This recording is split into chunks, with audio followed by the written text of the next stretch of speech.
Hello, friends, and welcome back to Stories About Entitled People. Let's start this video with a story about discrimination, survival, and a broken system that would rather push out the vulnerable than show basic human decency.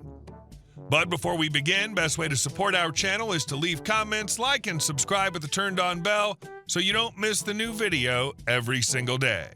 Here we go. Karen and a security tried to prevent a homeless man from getting his medication. This is going to be a somewhat long story, but I need to provide some background information first. I'm currently homeless and have been single for a year now. I got sick at work and started having seizures. I was a crane operator, but after you start having seizures, you lose the ability to operate anything that goes vroom vroom. My ex-wife began cheating on me almost immediately, and after a bitter divorce, I spent 3 years fighting to get disability, in Canada, without a proper diagnosis. Instead of help, they offered me medical assistance in dying, MAID. I eventually ran out of everything, savings, credit cards, and became homeless as of September 28, 2023.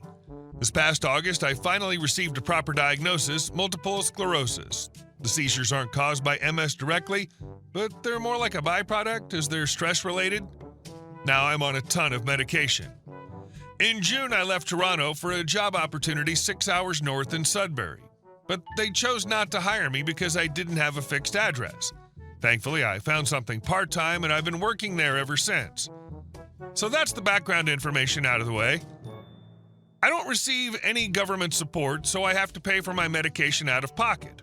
And oh boy, it's expensive. It takes both of my paychecks to cover the cost. Luckily, I make a little money off YouTube to survive. It's not much, but I'm living deep in the woods up in Sudbury. It takes me 3 hours to walk to town, or 15 minutes if I manage to hitchhike. On Wednesday, I was in town at the small indoor shopping center to fill this month's prescription. I managed to do that, but unfortunately, being homeless and needing medication often equals a lack of money and a lack of things to do but wait. So that's what I did. I waited. There's a bench down the hall from the pharmacy with an outlet where I can charge my phone. I typically sit there while waiting for my meds to be packed. I'd also like to mention that I don't really look homeless. My shirt's clean and I keep my body washed. The only thing that might give me away is my slightly muddy boots from always trudging through the woods. I'd been sitting on that bench for about an hour. The people at the pharmacy had told me to come back in 3 hours. At one point, a woman pushing a stroller with a dog in it walked by and glanced at me. She kept going, but that was it. About 15 minutes later, she came back and said, "You're still here?" I replied, "Yeah, just waiting on my script." That's Canadian slang for prescription. She walked away again after that. Not even 5 minutes later, the security guards came marching down the hallway. They told me it was time to go, and they were trespassing me for being in the mall with no business. I explained that I was waiting on my meds from the pharmacy. They basically called me a liar, claiming they'd received a complaint about a homeless man sitting on that bench all day begging. One thing you need to know about me, I have a lot of pride. Too much pride, in fact. I don't beg, I don't borrow, and I don't steal. I said, no, I'm just sitting here charging my phone waiting for my meds. They gave me the usual threat, leave the mall or the cops will come. I didn't want to deal with the hassle, so I left. I walked to a park near a bar and sat outside in the cold. It had been snowing. After waiting there for another 60 minutes, I called the pharmacy to ask if my prescription was ready. They said it was, so I made my way back to the mall. I walked in through the front entrance and headed toward the pharmacy. Just as I got to the front of the pharmacy, I heard someone yelling, "Hey you! You can't be here! You were trespassed!" The security guard caught up to me quickly. I'm not fast on my feet. I walk with a bit of a limp and drag my left leg. Thanks, MS. He told me I was now being criminally trespassed and that the cops were on their way. At that point, I decided to get a little snarky. I said, "Oh yeah, so you're trespassing me from the place where my pharmacy is, where I get the medication that I need? I'm pretty sure that's called discrimination." The guy actually stuttered before responding. He said, "Well, I'm going in with you. If you're lying, you're going to jail." I laughed and said, "Okay, bud." When we got to the pharmacy counter to pick up my meds, the security guard tried to push in front of me to inspect my pickup slip. When he reached for it, I warned him, "If you touch my stuff, I'm going to assume you're trying to hurt me and I'll defend myself." I also complained to the pharmacist, who said he would follow up with the security company. Damn security. I really don't like security or Karens. Can't stand either of them. This is horrible. I'm so sorry this happened to you. People in general struggle with empathy, but far too many people feel emboldened to treat homeless people like crap. Like they aren't even people. I hope you get many opportunities soon. And our second story. She thought the block was hers. I let karma tow her Lexus. I live in the Bronx, in one of those older neighborhoods where street parking is a brutal daily sport, equal parts strategy, luck, and blood pressure management. Every evening, it's a slow-motion race where everyone crawls through the streets at 2 miles per hour, scanning both sides for a spot. The unspoken rule is simple. If you find a space, it's yours. No drama, no questions, unless Brenda's involved. Brenda lives a few buildings down on the next block, and she's basically infamous around here.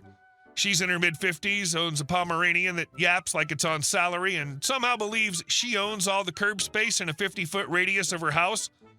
She doesn't have a driveway, a parking permit, or even an ounce of chill, but that doesn't stop her from acting like the sidewalk and the 2 spots in front of her building are hers by divine right. She's a menace. If you park near her building, she glares at you from behind her curtains. If you park directly in front of her building, she'll walk her dog and accidentally key your car while pretending to pick up poop. She's been doing this for years, and it's not just to me. Everyone on our block has a Brenda story. The worst part, she always gets away with it. I used to lease a silver Camry. When I turned it in last year, the dealership slapped me with a $4,000 bill for scratches and paint damage. I knew exactly where the damage came from. Brenda's artistic streak down the driver's side. We've tried reporting her. Some neighbors installed Ring cameras, a few even filed small claim suits, but she's sneaky and just smart enough to never get caught on camera doing the actual damage.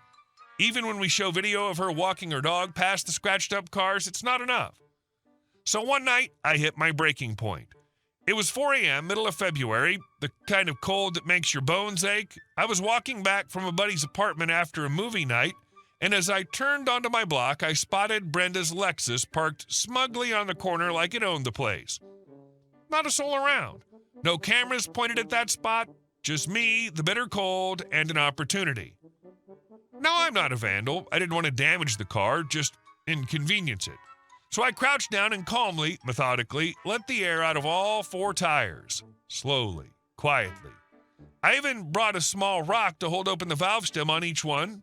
No slashing, no permanent damage, just air. Took about 15 minutes.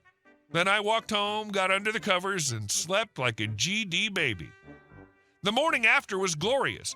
Brenda came out around 8 a.m., bundled in a coat that probably cost more than my car payment, Pomeranian yipping beside her like a broken fire alarm.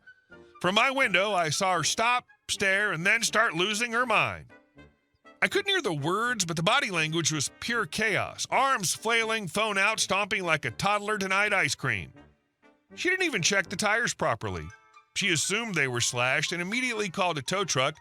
And let me tell you, watching that tow guy try to drag her Lexus with 4 flat tires onto a metal bed was like watching someone try to floss a cat. That car screeched the whole way up, grinding those fancy black rims against the edge of the truck bed. You could practically hear her wallet crying. The cherry on top, she still thinks someone attacked her. Brenda's been stomping around the neighborhood for days now, asking if anyone has footage, demanding people hand over Ring videos, threatening to file police reports. Someone's targeting me, she keeps saying.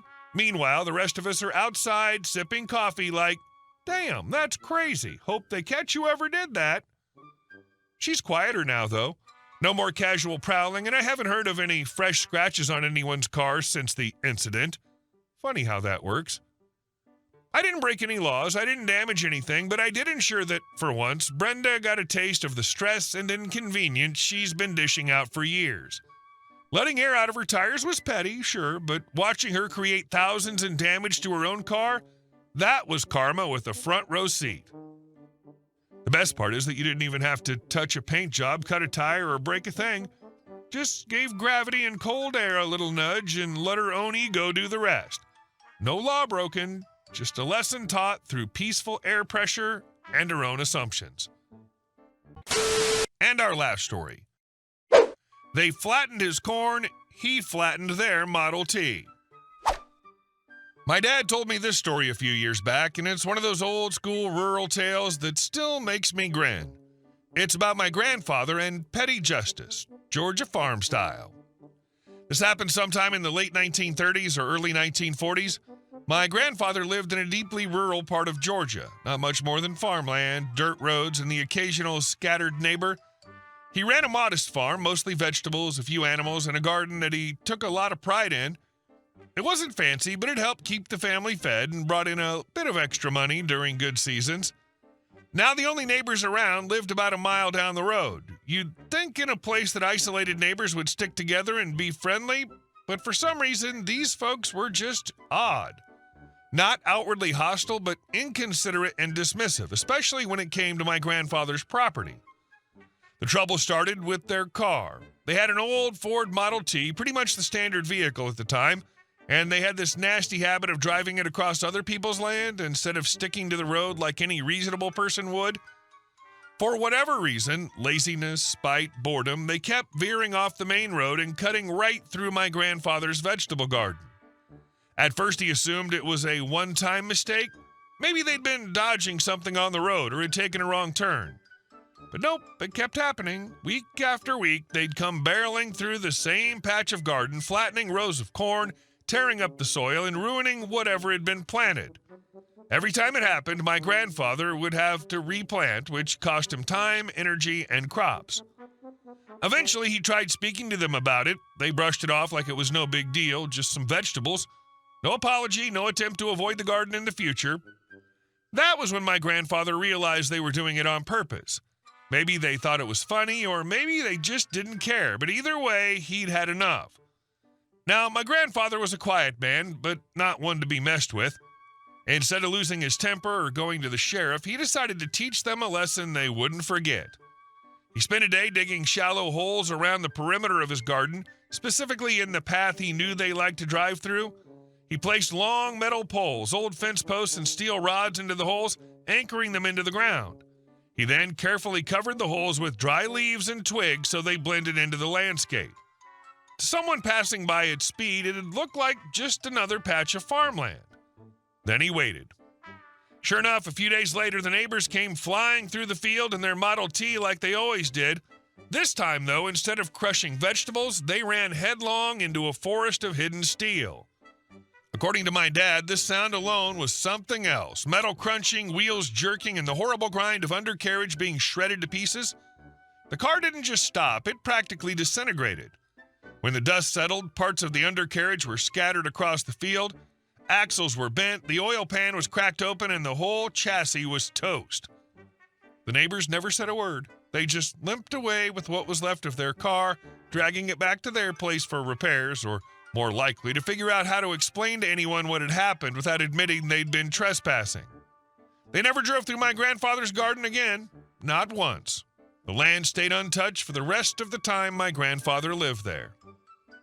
I don't understand the mentality of people like that, especially during the Depression era. I can't fathom why they would do it once, lest they do it repeatedly. They might have caused someone to starve. How frickin' indecent do you have to be? Serves them right. I hope it took a long time to get to driving again. Hey guys, thank you all for watching the video. I'll see you in the next one.